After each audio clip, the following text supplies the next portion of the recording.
ప్రపంచం మరోసారి దావోస్ వైపే చూస్తోంది. ఎందుకంటే 5 రోజుల పాటు జరిగే సదస్సులో 64 మంది దేశాధినేతలు 3000 మందికి పైగా డెలిగేట్లు అటెండ్ అవుతారు. రిలయన్స్, టాటా గ్రూప్ల చైర్మన్లతో పాటు దాదాపు 100 మంది టాప్ క్లాస్ సీఈఓలు వస్తారు. కానీ తెలుగు వారిగా మన ఫోకస్ మాత్రం ఆ ఇద్దరి మీదే. ఎవరా ఇద్దరు? దావోస్తో వాళ్లకున్న అటాచ్మెంట్ ఏ పాటిది? క్షేమంగా వెళ్లారు సరే, ఈసారి ఎంత లాభంతో తిరిగొస్తారు? దావోస్ టూర్ లో ఇద్దరు ముఖ్యమంత్రులు, వరల్డ్ ఎకనామిక్ ఫోరం లో తెలుగు వాయిస్. గత ఏడాది అటెండ్ అయిన చంద్రబాబు, రేవంత్. అప్పుడు జరిగిన డీల్స్ లో ఎన్ని వర్కౌట్ అయినట్టు, ఇప్పుడు కొత్తగా పెట్టుకున్న టార్గెట్లేంటి? మంత్రి పొంగులేటితో కలిసి స్పెషల్ టీమ్ తో దావోస్ కు వెళ్లారు CM Revanth Reddy. AI, semiconductors, life sciences, green energy, ఈ 4 కీలక రంగాలపై ఫోకస్ చేసింది తెలంగాణ సర్కార్. ప్రముఖ కంపెనీల సీఈఓలను కలిసి పెట్టుబడులను ఆకర్షించడమే రేవంత్ సర్కార్ Davos tour agenda.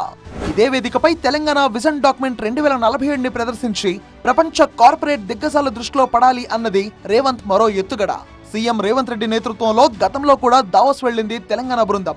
Data centres, green energy, cutting edge technologies కు సంబంధించి 20 అవగాహన ఒప్పందాలు కుదుర్చుకుంది. వీటి విలువ 1,79,000 కోట్ల రూపాయలు. ఈ డీల్స్ తో 50,000 మందికి ఉపాధి లభిస్తుందని ఓ అంచనా. ప్రస్తుతానికి వీటిలో కొన్ని ఒప్పందాలు అమలు దశలో ఉన్నాయి. అమెజాన్ గ్రూప్ 60,000 కోట్ల రూపాయల ఖర్చుతో డేటా సెంటర్స్, క్లౌడ్ సర్వీసెస్ ప్రారంభించబోతుంది. అలాగే సన్ పెట్రోకెమికల్స్ 45,500 కోట్లతో పంప్డ్ స్టోరేజీ ప్రాజెక్ట్ నెలకొల్పుతోంది. మేఘా ఇంజనీరింగ్ సంస్థ టిల్మాన్ గ్లోబల్ హోల్డింగ్స్ తో కలిసి ఇన్ఫ్రాస్ట్రక్చర్ ఫీల్డ్ లో 15,000 కోట్ల రూపాయల విలువైన ప్రాజెక్టులకు గ్రౌండ్ వర్క్ పూర్తయింది. Control yes, JSW, Skyroot aerospace, Ramky MTS గ్రూపులు కూడా శరవేగంగా తమ ఒప్పందాల్ని క్షేత్రస్థాయిలో అమలు చేయబోతున్నాయి.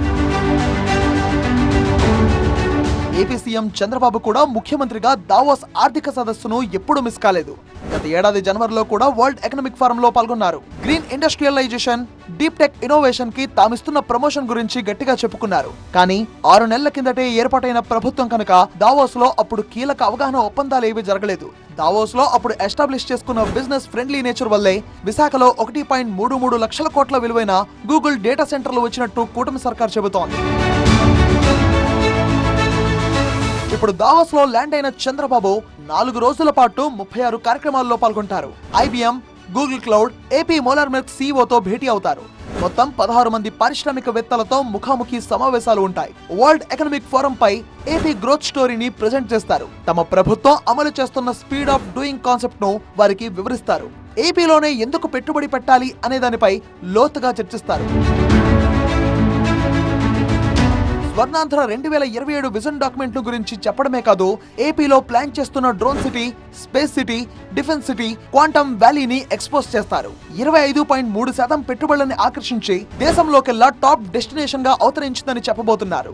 ముఖ్యంగా ఏపీలో పర్యాటకంపై ప్రత్యేక దృష్టి పెట్టిన ఏపీ సర్కార్ దావోస్ టూర్ ప్రయారిటీల్లో టూరిజాన్ని కూడా చేర్చుకుంది. 4 రోజుల సదస్సు ముగించుకుని ఈ నెల 23వ తేదీన చంద్రబాబు, ఫిబ్రవరి 1వ తేదీన రేవంత్ రెడ్డి తిరుగుపయనమవుతారు.